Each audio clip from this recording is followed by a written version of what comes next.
Hello friends, good morning everyone. तो चलिए, जैसे कि मेरा यानी कि हम बोले थे आप लोग को कि पहले भी बताए गए थे कि भारत का स्वतंत्रता संग्राम का संघर्ष का कुछ इंपॉर्टेंट पॉइंट्स आप लोग के लिए लेकर आएंगे, जो कि हम यानी कि इससे पहले भी और इम्पोर्टेंट पॉइंट्स है, लेकिन हम छांट कर लाए और भी आप लोग के लिए इस चैप्टर का इम्पोर्टेंट पॉइंट छांट कर, जब तक कि ये चैप्टर समाप्त नहीं होता तब तक हम कोई दूसरा चैप्टर स्टार्ट भी नहीं करेंगे। तो चलिए, आज का मेरा क्या चैप्टर है, भारत का स्वतंत्रता संघर्ष में यानी कि जो इम्पोर्टेंट पॉइंट है उस सब चीज को हम लेकर आए, जो कि क्या कह सकते हैं यानी कि इम्पोर्टेंट भी है। तो चलिए स्टार्ट करते हैं हम पहला पॉइंट के साथ। तो पहला पॉइंट क्या है? पहला पॉइंट है जवाहरलाल नेहरू के नेतृत्व में।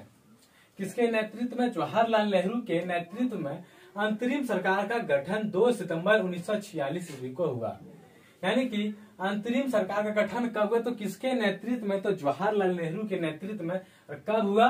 तो 2 सितंबर यानी कि 2 सितंबर 1946 को हुआ। फिर 27 मार्च 1947 ईस्वी को मुस्लिम लीग ने पाकिस्तान दिवस के रूप में मनाया। यानी कि पाकिस्तान दिवस के रूप में कौन मनाया? तो मुस्लिम लीग ने मनाया। कब? 27 मार्च 1947 को। यानी कि 27 मार्च 1947 ईस्वी को मुस्लिम लीग ने पाकिस्तान दिवस के रूप में मनाया। फिर स्वतंत्रता प्राप्ति के समय यानी कि जिस समय आजादी होने वाली थी, यानी कि स्वतंत्रता प्राप्ति के समय कांग्रेस के अध्यक्ष जेबी कृपलानी एवं ब्रिटेन के प्रधानमंत्री क्लेमेंट एटली कौन पार्टी के? तो लेबर पार्टी के थे। ध्यान देना है, स्वतंत्रता प्राप्ति के समय यानी कि जिस टाइम आजाद होने वाला था, यानी कि उस टाइम कौन था? यानी कि कांग्रेस का अध्यक्ष कौन था? तो जेबी कृपलानी थे। यानी कि स्वतंत्रता प्राप्ति के समय कांग्रेस के अध्यक्ष कौन थे? तो जेबी कृपलानी। और ब्रिटेन के प्रधानमंत्री उस टाइम का, ब्रिटेन का जो प्रधानमंत्री था वो कौन थे? तो वो थे क्लेमेंट एटली। कौन थे? तो क्लेमेंट एटली। किस पार्टी के थे? तो लेबर पार्टी के थे। ध्यान देना है, लेबर पार्टी। फिर महात्मा गांधी द्वारा स्थापित, क्या है? महात्मा गांधी द्वारा स्थापित हरिजन सेवक संघ के संस्थापक अध्यक्ष यानी कि संस्थापक या फिर अध्यक्ष कौन थे? तो घनश्याम दास बिड़ला थे। कौन थे? महात्मा गांधी द्वारा स्थापित। तो ये चीज हम आप लोग को बताएगा, मतलब ये चीज हम बताए थे कि महात्मा गांधी यानी कि स्थापक कौन थे। जब हम आप लोग को प्रमुख संस्थाएं के बारे में जब हम बता रहे थे उसमें ये चीज था। हरिजन सेवक संघ के संस्थापक कौन थे? तो महात्मा गांधी थे। यानी कि महात्मा गांधी द्वारा स्थापित हरिजन सेवक संघ के संस्थापक जो थे अध्यक्ष घनश्याम दास बिड़ला। तो हम क्या बोले कि कुछ पॉइंट आपको रिपीटेड मिल सकता है, उस सब पॉइंट को यानी कि इग्नोर नहीं करना है, जो कि इंपॉर्टेंट पॉइंट है, रिपीट मिल सकता है, ताकि उससे कोई टेंशन नहीं लेना है। तो ध्यान देना है कि एक चीज बता देते हैं कि सब्जेक्टिव जो जीके है यानी कि जनरल नॉलेज, यानी कि जो सब्जेक्टिव है वो चीज बहुत ही इंपॉर्टेंट होता है। बहुतों को क्या करते हैं कि ऑब्जेक्टिव ही अच्छा है, वो अच्छा, मतलब हम खराब नहीं बोल रहे हैं, तो ऑब्जेक्टिव भी जीके अच्छा है, लेकिन जब तक हमारा सब्जेक्टिव अच्छा नहीं हो पाता तब तक ऑब्जेक्टिव जीके अच्छा नहीं है। यानी कि पहले हम लोग का सब्जेक्टिव जीके अच्छा हो जाए तब, तो वही बोल रहे थे क्या कि सब्जेक्टिव जीके जब तक मेरा अच्छा नहीं हो जाता तब तक ऑब्जेक्टिव जीके अच्छा नहीं है। हम ऑब्जेक्टिव जीके को खराब नहीं करते। बहुत कोई क्या करता है कि एक पेज रोज याद करें, लेकिन वो चीज अच्छा नहीं है। ये चीज याद करें ताकि एक पॉइंट में आपका 2-3 क्वेश्चन मिलता है। अगर ऑब्जेक्टिव जीके आप पढ़ते हो तो उसमें से आप 15 से 20 या 25 क्वेश्चन में आपका एक पेज खत्म हो जाता है। लेकिन आप 20 से 25 अगर पॉइंट पढ़ते हो तो 50 से 60 क्वेश्चन आपका हो जाता है उतने समय में 50 से 60 क्वेश्चन बन जाता है, जो कि ऑब्जेक्टिव आपका उतने समय में 20 से 25 क्वेश्चन ही बन पाता है। तो चलिए वही बात बोल रहे थे कि पहले आपको सब्जेक्टिव ठीक करना, फिर ऑब्जेक्टिव पर चलना है। तो क्या है? महात्मा गांधी द्वारा स्थापित हरिजन सेवक संघ के संस्थापक अध्यक्ष घनश्याम दास बिड़ला थे। फिर गांधी जी ने कांग्रेस की सदस्यता से 2 बार त्याग पत्र दिया। कब का? 1925-1930 में। यानी कि गांधी जी ने कांग्रेस की सदस्यता से 2 बार त्याग पत्र दिया। कब का? 1925 ईस्वी और 1930 ईस्वी में। ध्यान देना है, गांधी जी ने कांग्रेस की सदस्यता से 2 बार कब यानी कि त्याग पत्र दिया। पहला 1925 है, दूसरा 1930 है। फिर बांटो और छोड़ो का नारा लीग ने दिसंबर 1943 के कराची अधिवेशन में दिया।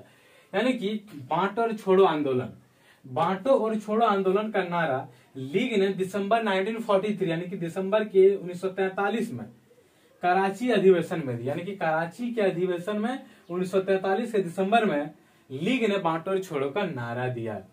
फिर कांग्रेस का प्रथम ब्रिटिश अध्यक्ष कौन था? तो जॉर्ज ह्यूल थे। यानी कि कांग्रेस का प्रथम ब्रिटिश अध्यक्ष कौन थे? तो जॉर्ज ह्यूल। ध्यान देना है, कांग्रेस का प्रथम ब्रिटिश अध्यक्ष कौन था? तो जॉर्ज ह्यूल। ये ध्यान देना, कांग्रेस का प्रथम अध्यक्ष नहीं है, कांग्रेस का प्रथम ब्रिटिश अध्यक्ष है। क्या? कांग्रेस का प्रथम ब्रिटिश अध्यक्ष है कौन? तो जॉर्ज ह्यूल। ठीक है। मैं देश के बालू से ही कांग्रेस से भी बड़ा आंदोलन खड़ा कर दूंगा। किसने कहा? यह नारा था महात्मा गांधी ने कहा। मैं देश के बालू से ही कांग्रेस से भी बड़ा आंदोलन बना दूंगा, यानी कि खड़ा कर दूंगा। तो किसने कहा? तो महात्मा गांधी ने कहा। क्या कहा? मैं देश के बालू से ही कांग्रेस से भी बड़ा आंदोलन खड़ा कर दूंगा। तो यह था महात्मा गांधी का नारा। फिर डंडा फौज का गठन पंजाब में चमनदेव ने किया। यानी कि डंडा फौज का गठन को किसने किया? तो चमनदेव ने किया। कहां? तो पंजाब में। डंडा फौज का गठन किसने किया? तो चमनदेव ने। किस स्थान पर? तो वह है पंजाब, हमारा भारत का पंजाब। फिर आत्मसम्मान आंदोलन की शुरुआत किसने की? तो स्वामी नायकर ने की। क्या है? आत्मसम्मान आंदोलन की शुरुआत किसने की? तो स्वामी नायकर ने की है। फिर निरंकारी आंदोलन की शुरुआत दयाल दास ने किया। आत्मसम्मान आंदोलन की शुरुआत स्वामी नायकर ने और फिर निरंकारी आंदोलन की शुरुआत दयाल दास ने किया। यानी कि फिर चलते हैं भारत भारतीयों के लिए, यह नारा आर्य समाज ने दिया। भारतीयों के लिए यह नारा आर्य समाज ने दिया है। फिर स्वामी विवेकानंद ने 1893 यानी कि 1893 ईस्वी में शिकागो में, कहा? तो शिकागो में विश्व धर्म सम्मेलन को संबोधित किया। यानी कि स्वामी विवेकानंद ने विश्व धर्म सम्मेलन को संबोधित कहां किया है? तो शिकागो में। अगर पूछते कब किया? तो 1893 में। और किसने किया? तो स्वामी विवेकानंद ने। यही बात हम बताते कि सब्जेक्टिव में आपका देखिए एक पॉइंट में 3-3 क्वेश्चन बन रहा। अगर आप ऑब्जेक्टिव वाला पढ़ते तो अभी 3 क्वेश्चन बना के इतना आपको जगह भर दिया होता है। यानी कि 10 से 15-20 क्वेश्चन में ही आपका एक पेज खत्म हो जाता है। तो सबसे पहले सब्जेक्टिव ठीक करना है, जो कि देखिए एक पॉइंट में आपका 3-3 क्वेश्चन बन रहा है, 2 लाइन में 3 क्वेश्चन बन रहा है। क्या बन रहा है कि विश्व धर्म सम्मेलन को संबोधित किसने किया? तो स्वामी विवेकानंद ने। कब किया? तो 1893 में। और कहां किया? तो शिकागो में किया। फिर चलते सबसे कम उम्र में फांसी की सजा पाने वाले क्रांतिकारी कौन थे? तो खुदीराम बोस थे।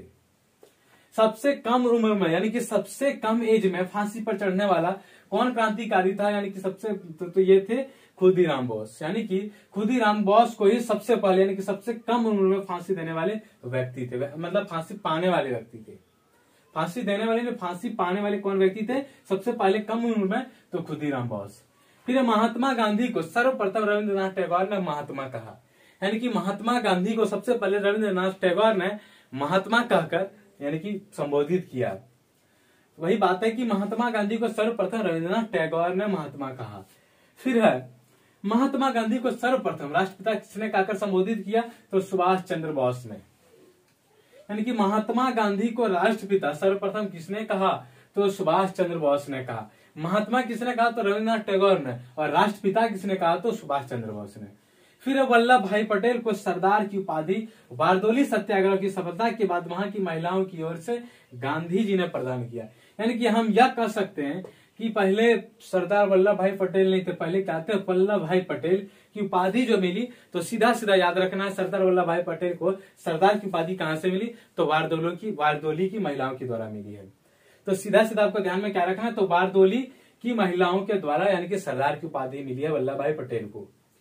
यानी कि इसके पहले वह सिर्फ उनका नाम क्या था? तो वल्लभ भाई पटेल। यानी कि ध्यान में सीधा सीधा क्या याद रखना है कि सरदार वल्लभ भाई पटेल को सरदार की उपाधि यानी कि बारदोली महिलाओं के द्वारा मिली है। बस यानी कि एक चीज क्वेश्चन मेरे मन में और बना कि आयरन मैन, यानी कि आयरन मैन के रूप में हम इसी को जानते हैं। किसको? तो सरदार वल्लभ भाई पटेल को ही।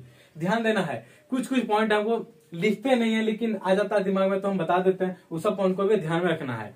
आयरन मैन के रूप में किसे जाना जाता है? यानी कि लौह पुरुष के रूप में किसे जाना जाता है? तो वल्लभ भाई पटेल को, यानी कि सरदार वल्लभ भाई पटेल को ही हम जाने जाता है। किससे हम जानते हैं?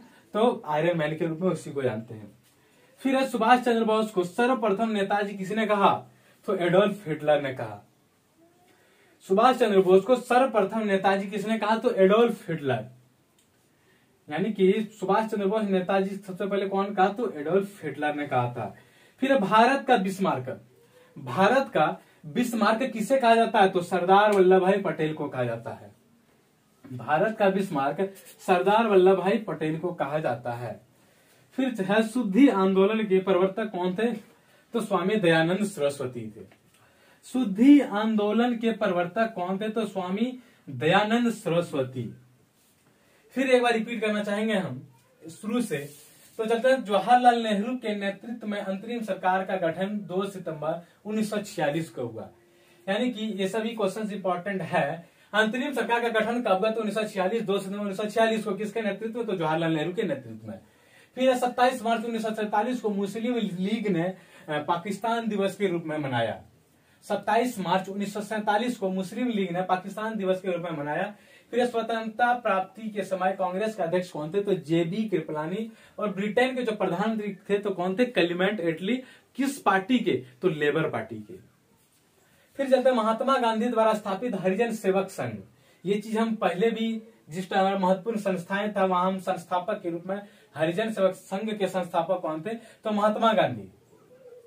फिर गांधी जी ने कांग्रेस की सदस्यता से 2 बार त्यागपत्र दिया। कब? 1925 में, 1930 में। फिर चलता बांटो और छोड़ो का नारा लीग ने दिसंबर 1943 के कराची अधिवेशन में दिया। कांग्रेस का प्रथम ब्रिटिश अध्यक्ष कौन था? तो जॉर्ज ह्यूल। ध्यान देना, कांग्रेस का प्रथम अध्यक्ष नहीं है, ब्रिटिश अध्यक्ष है। कांग्रेस का प्रथम ब्रिटिश अध्यक्ष कौन? तो जॉर्ज ह्यूल। फिर मैं देश के बालू से ही कांग्रेस से भी बड़ा आंदोलन खड़ा कर दूंगा। ये नारा किसका था? तो महात्मा गांधी का। डंडा फौज का गठन किसने करवाया और कौन करवाया? तो कहां हुआ? तो डंडा फौज का गठन पंजाब में चमनदीव द्वारा हुआ है। फिर आत्मसम्मान आंदोलन की शुरुआत स्वामी नायकर ने की है। आत्मसम्मान आंदोलन की शुरुआत स्वामी नायकर ने की। निरंकारी आंदोलन की शुरुआत दयालदास ने किया है। आत्मसम्मान आंदोलन नायकर, स्वामी नायकर। निरंकारी आंदोलन की शुरुआत दयालदास। भारतीयों के लिए यह नारा आर्य समाज ने दिया। भारत भारतीयों के लिए यह नारा आर्य समाज ने दिया। फिर स्वामी विवेकानंद ने 1893 में शिकागो में विश्व धर्म सम्मेलन को संबोधित किया। फिर चलता सबसे कम उम्र में फांसी की सजा पाने वाले क्रांतिकारी कौन थे? तो खुदीराम बोस थे। फिर महात्मा गांधी को सर्वप्रथम रविंद्रनाथ टैगोर ने महात्मा कहकर संबोधित किया।